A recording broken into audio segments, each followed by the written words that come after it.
जिस दिन सेलेक्ट हो जाएंगे आपको सर के साथ खड़ा होने का मौका मिलेगा।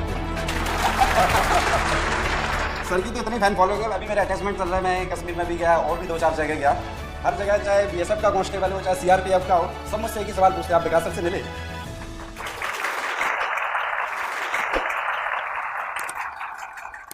ये जो बालक है इसका नाम है विकास सिंथिया और आज से करीब 2 साल पहले यानी कि 2020 में इन्होंने पहला अटेम्प्ट दिया।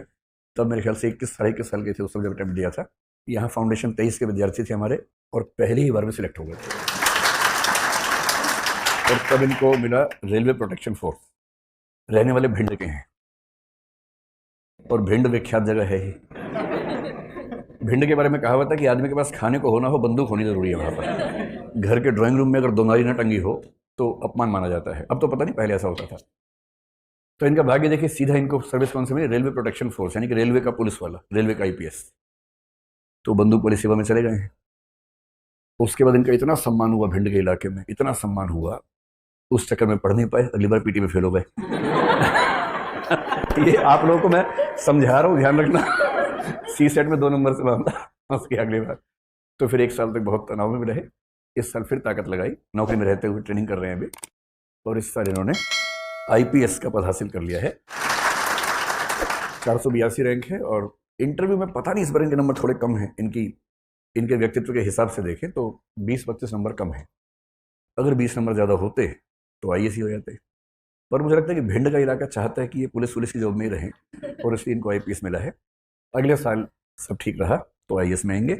और कल परसों कोई कह रहा था कि पहली बार में कौन सेलेक्ट होता है हिंदी माध्यम से, तो एक व्यक्ति आपके सामने है।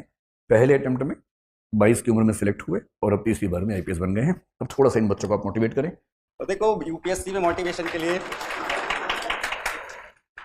और सबसे बड़ा मोटिवेशन तो आप लोगों के लिए है कि जिस दिन सेलेक्ट हो जाएंगे आपको सर के साथ खड़ा होने का मौका मिलेगा। तो देखो, यही चीज़ है कि मोटिवेशन की यूपीएससी में जनरली लोगों को लगता है कि होता नहीं है। जैसे जब मैंने अपना ग्रेजुएशन यहीं दिल्ली यूनिवर्सिटी से किया था, तो जब मैं यहाँ पे कोचिंग करने आया तो मेरे ज़्यादातर बैचमेट इंग्लिश मीडियम के थे।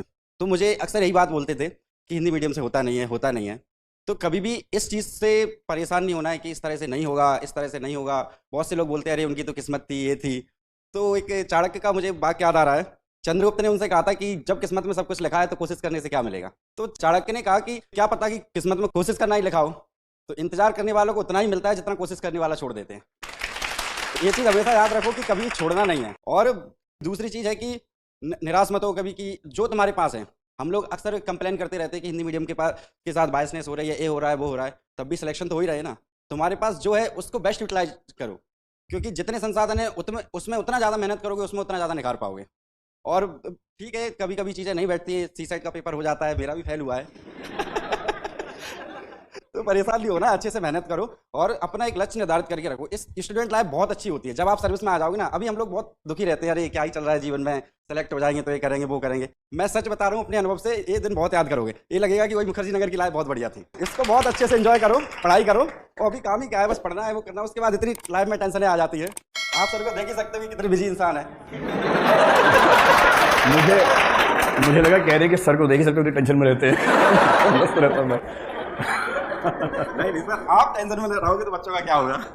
आप तो लोगों की, ये सर की तो इतनी फैन फॉलो है, अभी मेरा अटैचमेंट चल रहा है, मैं कश्मीर में भी गया और भी 2-4 जगह गया। हर जगह चाहे बीएसएफ का कांस्टेबल हो चाहे सीआरपीएफ का हो, सब मुझसे एक ही सवाल पूछते हैं, आप विकास सर से मिले? तो इसीलिए मैं कह रहा हूँ कि इससे बड़ा मोटिवेशन मेरे लिए और कुछ नहीं है। तो यही चीज़ है कि अच्छे से पढ़ो, अपने स्ट्रेटजी अच्छे से बना के फॉलो करो, और ये 16 घंटे 18 घंटे के चक्कर में मत पढ़ो बिल्कुल भी।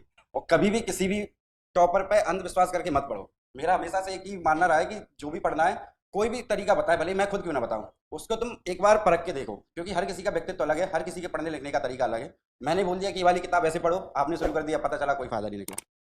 तो कोई भी चीज़ है उसको पहले तौल परख के तब अपने अकॉर्डिंग उसको अपनाओ, उसके बाद सफलता जरूर मिलेगी। कोशिश करते रहोगे तो जरूर सक्सेस होगे। बहुत बहुत धन्यवाद।